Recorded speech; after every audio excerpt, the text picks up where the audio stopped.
Oi, gente, tudo bem? Tô aqui terminando não, né? Falta um pouquinho ainda pra ler o livro do Almodóvar. Acabei a primeira parte, que é a da Patti Difusa, e eu tô gostando muito. Muito, muito, muito, muito, muito. É um livro muito divertido, mas eu não sei se todo mundo que vai ler vai comprar a ideia dele. Principalmente se você não conhece o Almodóvar no cinema. Talvez já tenha ouvido falar e tal, mas se você já não tá familiarizado com o estilo, talvez você se assuste. Eu que já vi 19 filmes dele, teve umas horas que eu falei, nossa. Enfim, é um livro deboche total. É uma piada pronta. Feita, assim, pra chocar, porque ele foi começado, que não era pensado pra ser livro, né? Ele começou uma espécie de coluna, assim, numa revista, jornal, que chamava La Luna, lá na década de 80, onde ele incorporava essa personagem, que é uma porn star internacional, e escrevia o cotidiano dela, como se fosse tipo um diarinho, sabe? E cada capítulo era, eu não sei se era por mês, como é que era a publicação, mas era um periódico, né? E daí, então tem uma certa linearidade, mas também não tem, porque tinha umas horas que ele parava de escrever, ele passava tempo, ele não lembrava, mas essas lacunas que deixam assim, é bem a cara dele, sabe? Porque nos filmes dele também tem umas coisas que às vezes era importante mostrar, ele corta, simplesmente não mostra, daí aparece outra coisa, enfim. Tem essas faltas de noção que não deixa de ser, né, um recurso estilístico, mas que é muito a cara dele. Se eu não soubesse que é um livro do Almodóvar, se não estivesse na capa, eu ainda assim acho que eu conseguiria chutar e dizer que é. Mas, o que eu tava falando?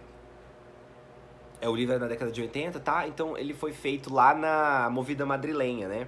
Que foi onde o Almodóvar surgiu, que é aquela época que acabou a ditadura franquista na Espanha, e daí voltou a democracia, as pessoas resolveram fazer tudo que não podia antes. Então começaram a transar até com meia, e usar droga. Eu acho que só não tinha rock and roll, mas o resto tudo podia, tudo valia, e documentavam isso, né? Filme, arte, tudo. Livro também, é que eu não conheço, acho, muitos livros, mas na música espalhou. Até no Brasil falaram disso, naquela música Vaca Profana, que eu amava essa música quando eu era criança. Ainda gosto muito, né, do Caetano, que dele fala alguma coisa, segue a movida madrilenha, porque ele tava lá no meio, ele viu, né? E eu não sabia o que era, aquela letra não faz o menor sentido, mas hoje em dia eu dei uma pesquisada e eu descobri que era isso, né? Os primeiros filmes dele e esses textos surgiram juntos, né? E por isso que eu lembrei, no comecinho do livro, né? Tanto da vibe dos primeiros filmes, assim, né? O Pepe Lucy Bon, que é muito ruim, é tipo é o pior filme que eu assisti na minha vida. Pepe Lucy Bon e Outras Chicas del Montón. É muito ruim, não assistam. Tem 1h10, mas é muito difícil de terminar. É muito chato e ainda por cima é tosco, sabe? É porco o filme. Mas é uma experiência Almodóvar. Você nunca vai ver um filme dele e você vai ficar indiferente. Ou você vai odiar, ou você vai amar, ou você vai ficar profundamente conflitado. Mas quietinho, assim, na boa, você não fica. E o mesmo vale pra cá, tá? Ele é bem trash no começo, principalmente porque ele é totalmente explícito o tempo todo. Porque, né, gente, a personagem é uma estrela do pornô, das fotonovelas. Na época não era, tipo, vídeo e tal, não. Era fotonovela. E ela faz muito sucesso, o povo olha ela na rua e reconhece. E ela é super narcisista, ela é hedonista. Então ela fala várias vezes que o importante na vida é o prazer. Então, tipo, é aquele arquétipo da puta que o Almodóvar põe.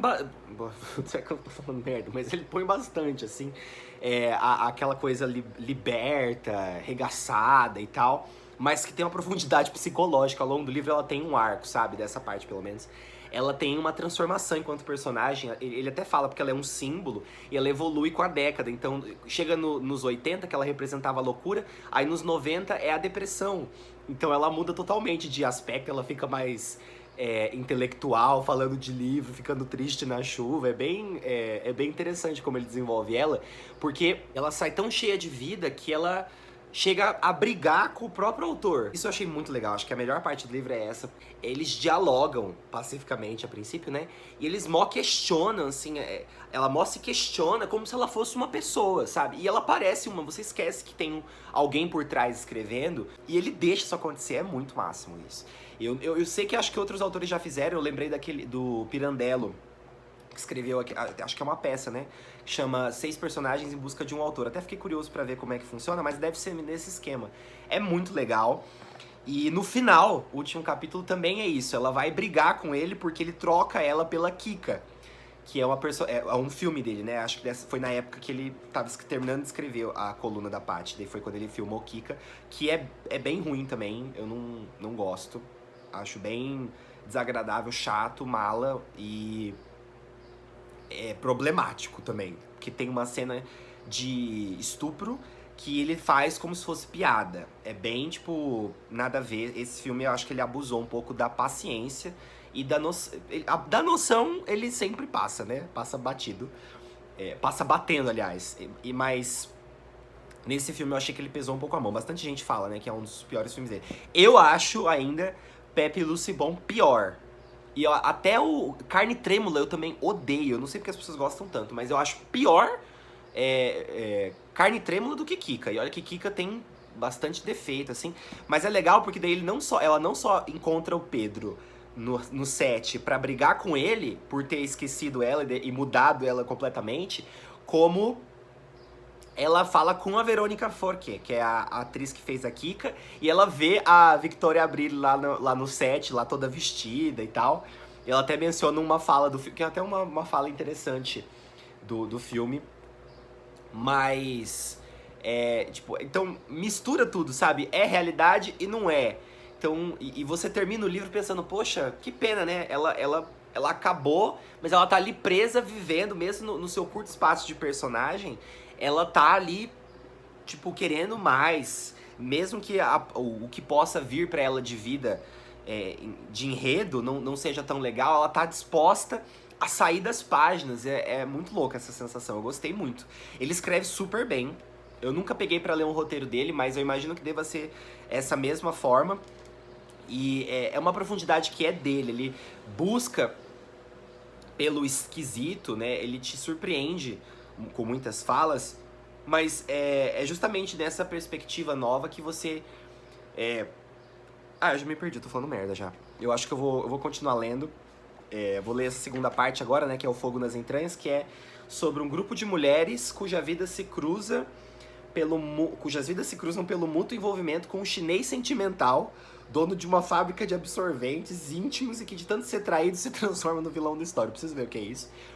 E daí eu vou voltar aqui depois e tal, mas tô gostando, tá? É uma ótima pedida pra quem quer um livro fácil, rápido, mas com conteúdo. E quem quer se desafiar também, sair da zona de conforto, porque ele taca a cacetete, assim, você pra fora. É bem... E antes de eu fechar aqui, só mais uma coisa. Bom título esse, bom nome, aliás, pra personagem. Eu não sabia o que era difusa. Eu acho que eu tinha na cabeça, mas sabe quando você tem uma palavra que você entende, mas você não, se alguém te pede pra explicar, você não sabe o que é. E daí eu fui olhar, é alguém que se espalha por várias direções, em todas as direções possíveis. Eu falei, véi, que genial, ela é bem isso. E claro, foi por isso que ele colocou, foi de propósito, mas não podia ter outro nome melhor. Ainda mais Patty Difusa com PH, né? Enfim. Ó, no primeiro capítulo, ela se apresenta e tudo, daí a gente percebe, assim, que ela não tá falando nada de importante, né? Só falando de umas coisas aleatórias, tipo, chegando a lugar algum. Aí no finalzinho, quando você se pega pensando nisso, ela vai e solta. Ufa, é incrível como sou criativa. Sem perceber, já escrevi mais de 2 páginas e ainda não disse nada. Mas bem, eu só queria me apresentar.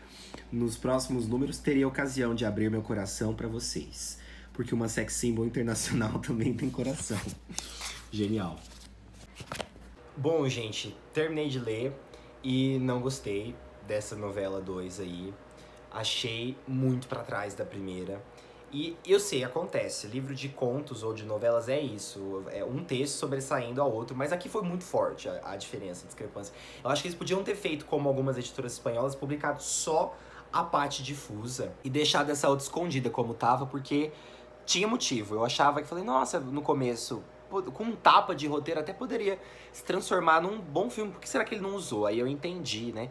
O plot, eu vou resumir pra vocês, é um chinês que ele é corno tantas vezes que ele resolve se vingar de todas as amantes dele e ele faz absorvente. Então ele faz absorvente mágico e promete que elas vão ganhar uma super herança, emendei aqui, se elas botarem o absorvente no velório dele. E daí elas colocam menos uma, que é a mais esperta, a Raimunda, e aí o que acontece? Esses absorventes são vendidos em massa em Madrid, de graça. Estão distribuídos, né? Cabe melhor. E daí, o que acontece? Toda vez que uma mulher bota esse absorvente, elas são entranhadas com um fogo que elas ficam à vontade louca de dar, e elas saem atrás na rua, atrás de homens, sem a menor consciência. Elas só vão atrás porque elas precisam. E daí os homens que transam com elas saem esfolados e vão parar no hospital. Alguns até morrem. Porque, enfim, é isso, basicamente. Resumir a história pra vocês. Até a OMS entra na parada pra vocês terem uma noção e não resolve nada. E, gente, tipo assim, não. A Raimunda, acho que a coisa que eu mais gostei, a única, né, coisa que eu gostei dessa novela foi a Raimunda, porque ela é uma protagonista decidida, ela sabe o que ela quer fazer, ela pensa antes de agir, e ela se conhece melhor, sei lá, mais bem resolvida, né?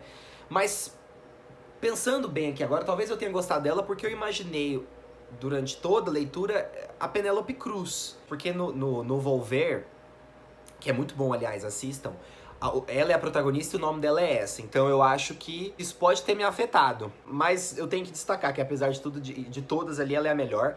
Mas é muita gente, é uma formigada só. E é bem explícito também. Eu acho que por isso não daria pra levar pra filme. Se bem que ele é completamente explícito em todos, né?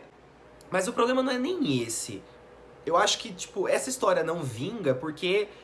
primeiro que nem nessa mídia que ela foi feita, ela se sustenta muito. Porque, pensa, a vingança do cara foi contra os homens, não contra as amantes dele. E, tipo, todas as mulheres ficaram, né, em um estado expudorado, mas elas não sofriam com isso, elas não percebiam o que estava acontecendo. Quem se ferrava fisicamente eram os homens. Então, tipo, a vingança saiu pela culatra e tem, além do fato de ser uma coisa muito à toa, não serviu para um propósito, não é lição de moral, nunca tem lição de moral. Nas histórias dele acontecem umas coisas escabrosas, aí os personagens terminam fazendo um feijão, uma coisa bem amena e aberta, sem explicar. Então, não é que eu estivesse esperando uma conclusão, um final fechadinho, mas eu esperava que isso fosse servir para alguma coisa da minha vida, que eu estivesse lendo aquilo e pensasse, bom, eu li e agora minha vida eu vou pensar em tal coisa de outra forma. Não, ficou a maldade pela maldade. E eu já sei que ele tem essa perversão, ele é cruel com as tramas dele, muitas tramas. Tipo A Pele que Habito, que não é original dele, mas poderia ser. É cruel, completamente, tipo, é perturbador até. Mas aquilo ali é uma história de identidade, você consegue ver certinho por que as coisas foram... Não porque foram feitas, mas aquilo te leva pra algum lugar, provoca alguma coisa. Essa história você só fica tipo, quanto falta pra acabar? 20 páginas é muito, podia ser agora. E aí você percebe que o final é aberto. Então, se tivesse acabado 30, 20, 40 páginas antes, não teria feito diferença. Se tivesse tirado essa história, também não teria feito diferença. Então, sei lá, chateei. Eu acho que com uns bons ajustes e uma... não, na verdade assim, eu não veria essa história de novo. Eu gostaria que ele investisse o tempo dele pra fazer um filme da Patty. Até podia usar a Cecilia Roth, que fez Tudo Sobre Minha Mãe, que ela é ótima também. Ela, Penélope Cruz, as duas são excelentes. E, inclusive, podia usar as duas, né? Não pra mesmo personagem, mas... se elas estão envolvidas, você pode ter certeza que alguma coisa vai valer a pena, nem que seja só elas mesmas. Mas eu fiquei vendo muito a Cecília no papel, eu acho que ela ia dar um show, assim como ela deu em Tudo Sobre Minha Mãe. Até hoje eu lembro a cena do atropelamento lá no começo, e dá dor no coração de ver o choro dela, o desespero dela com o filho morrendo, o filho já morto, né? E Penélope Cruz também é outra que mata a pau toda vez. E, enfim... o que eu aproveitei dessa novela? É um texto Almodóvar, então... Eu não vou dizer que foi... Tá, eu não gostei. Eu não vou falar que foi bom nem ruim. Passou. Vou ficando aqui, então. Espero que vocês tenham gostado desse vídeo. Um modelinho aí mais orgânico e espontâneo. Se vocês gostaram, se inscreva aqui no canal, deixe o seu like. Comenta aqui embaixo, compartilhe. E é isso, gente. Vejo vocês depois. Até mais. Tchau.